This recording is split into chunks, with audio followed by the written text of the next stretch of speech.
I'd like to share further readings from the book written by Deepak Chopra, MD, Metahuman. When you see your reflection in the mirror, the fact that you recognize yourself comes naturally and seems too basic even to comment on. Yet this small act of self-awareness turns out to have tremendous significance. The self you have learned to recognize is the mirror. Rather, the self you have learned to recognize in the mirror is constantly reinforcing all kinds of limitations that do not need to exist. When William Blake spoke of mind-forged manacles, he could just as well have said ego-forged instead. It is impossible to remember a time when you didn't look in the mirror and see yourself. But there are steps in childhood development that gave you your first inkling of I, your sense of self. Mirrors hold no interest for very young infants, for example. And surprisingly enough, walking and talking precede the time, around 18 months, when a young child recognizes that he is seeing his own body in a mirror. After that, it becomes a favorite toy. The few animals that can see themselves in a mirror also become fascinated with their own image once they catch on. At the very least, we need to realize that no one lives in the same reality. Everyone's version is personal. 100 people viewing a glorious sunset in Hawaii are actually seeing 100 different sunsets. For a person who's feeling depressed, there might be no beauty, much less glory, in any sunset. Since I is central to every person's version of reality, it is a key element in the simulation we accept as real.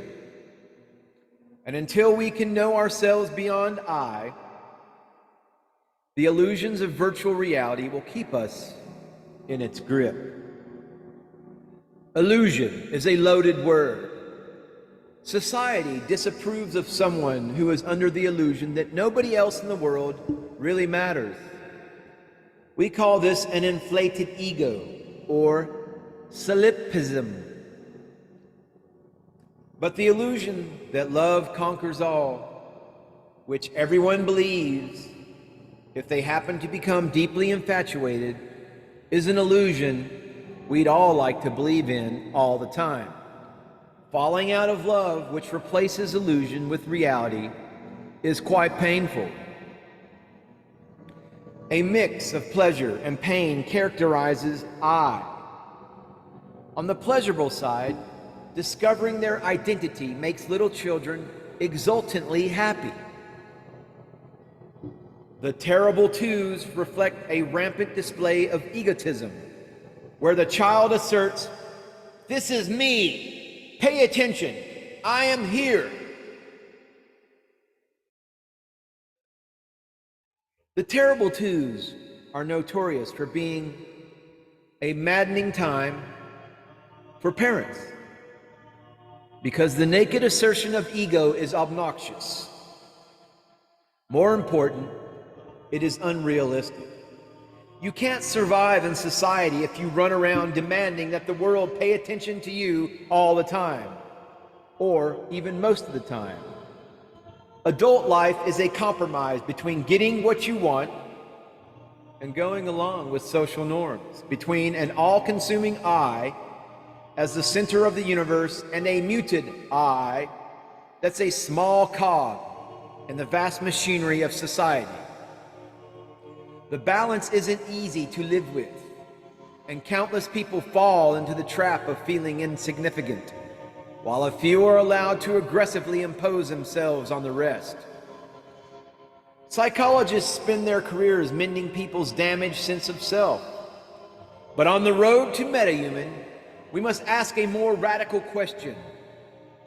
Why should I exist in the first place?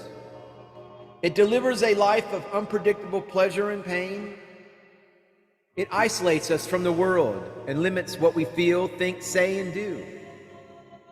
How often are we held back from doing something impulsive because we automatically think, I'm not the kind of person who does that X.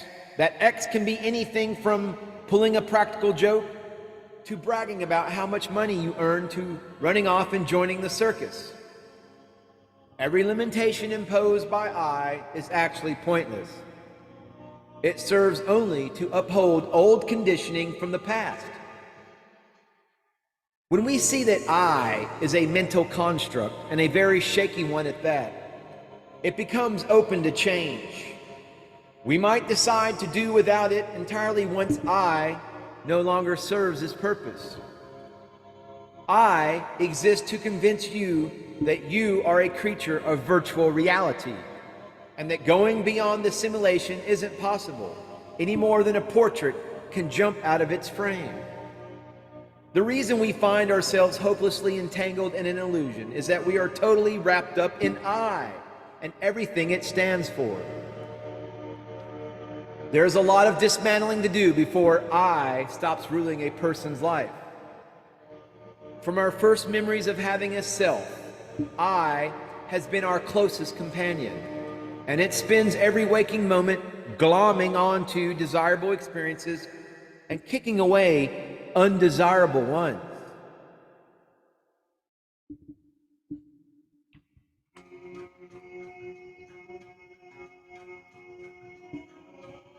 I doesn't want to give up its power, and for good reason. Having one special person love you, and only you, makes life worthwhile. When I fades away, who is there to love and be loved? But there is much more at stake. Everything a person thinks, feels, says, and does is in service to making I stronger, happier, and better. Becoming metahuman cannot succeed unless it offers something more fulfilling than anything I holds out to us.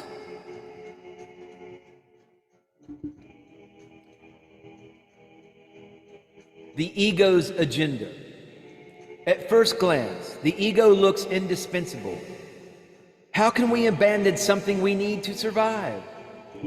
I is the reason you feel like you and no one else. You gaze at the world through a pair of eyes no one else possesses. A mother spotting her child as he comes out of school to be taken home receives the same visual information as every other parent waiting in the parking lot. But she literally sees a unique child, her own.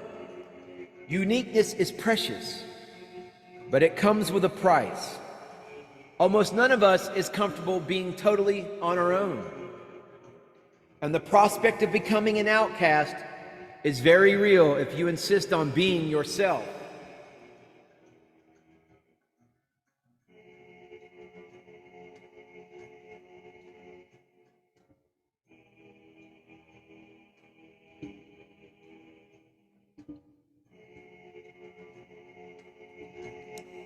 The poet William Wordsworth rhapsodizes, I wandered lonely as a cloud.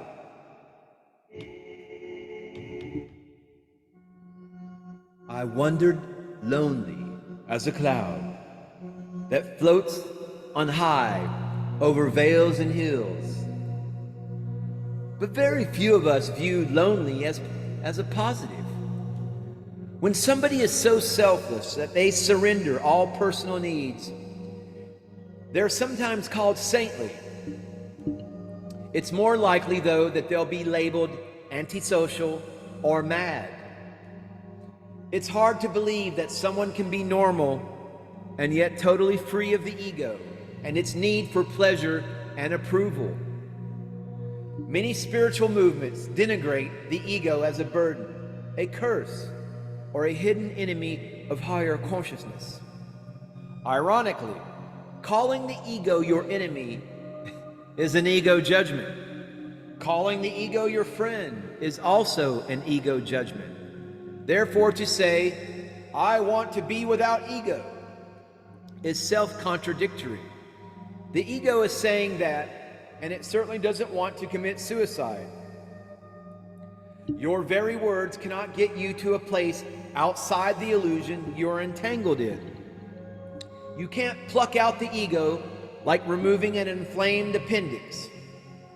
If you think you can, you only sink deeper into the illusion by fooling yourself that you are selfless. I is a tiny thing, a single letter. But what you have built around it, what everyone has built around it, is like a coral reef made up of minuscule cells hardened over with a massive shell. If this description sounds extreme, consider how you process raw experience. Experiences are interpreted and become part of how you personally accept or reject reality. We don't witness how this occurs because most experiences seem too insignificant to matter. For example, you might taste a vindaloo curry in an Indian restaurant, find it blazing hot, decide you don't like it, and never order it from a restaurant menu again. Someone else raised in the Indian state of Goa, where vindaloo is a staple dish, barely registers the heat of the chilies that go into the recipes and instead has nostalgic memories about his mother's vindaloo. The two experiences, as raw data entering the brain through the sense of taste, appear to be identical, but they aren't. Experience always passes through someone's personal interpretation. I is having every experience, not the five senses or the brain. Reducing experience to raw data is totally misleading, as if the eardrum determined which music you like, or brain cells decided that a Rembrandt painting was a masterpiece. I makes all such decisions, and as it does, every experience makes the power of I stronger. Experiences by nature are fleeting and momentary. As soon as I finish saying thank you, or take a bite of chocolate, or kiss my grandchild, the experience has vanished. Based on this undeniable fact, you have two options. You can accept how fleeting every experience is, or you can hold on to it. When you choose the first option, life is a flow of fresh experiences, like a stream constantly renewed at the source. You are not haunted by bad memories or filled with anxiety about what might happen next. If you pick the second option, you accumulate a storehouse of habits, conditioning, likes and dislikes, and a catalog of things you never want to repeat again. The second option is the foundation of the ego, which holds on tightly to reinforce I and its sense of security. The loss is very great, however, because experiences won't stop occurring just because you want them to, and by holding on, you shut out the flow of life. What drives us to hold on instead of letting go? A simple fact of life: I has an agenda. The illusions created by the mind are not random. I is in charge of your self-interest, and its agenda serves one demand: more for me. We shouldn't be surprised when more for me becomes insatiable, as billionaires crave more money and despots more power. The average person cannot relate to such extremism, but the need for more is powerful in everyone, because everyone has needs and desires that want to be fulfilled. We all need security and a sense of safety. To need love makes us human. Needing to explore the world is an unstoppable urge in a toddler careening around the house and getting into everything. But look deeper, and it becomes clear that I is based on need. It ties you to a program of constantly finding new needs that never end, which is the opposite of fulfillment. Fulfillment is the state of needing nothing because you are enough in yourself. Consumer society promotes neediness as normal. There is always something new to buy that will at last put a satisfied smile on your face. Thus, a normal life is actually a life of lack, desperately and constantly trying to fill a black hole that will never be filled. When you are needy, fulfillment is unattainable. Here a very important insight dawns. I doesn't have an agenda. I is the agenda. The ego comes with built-in demands, no matter how hard we struggle either to deny these demands or to fulfill them. Neediness is a state of awareness, and I will never loosen its grip until we find a higher state of awareness. I will never loosen its grip, dear esteemed viewer, till you hit that subscribe button and leave this video a Law of One Unity Consciousness thumbs up. Namaste. Namaskar.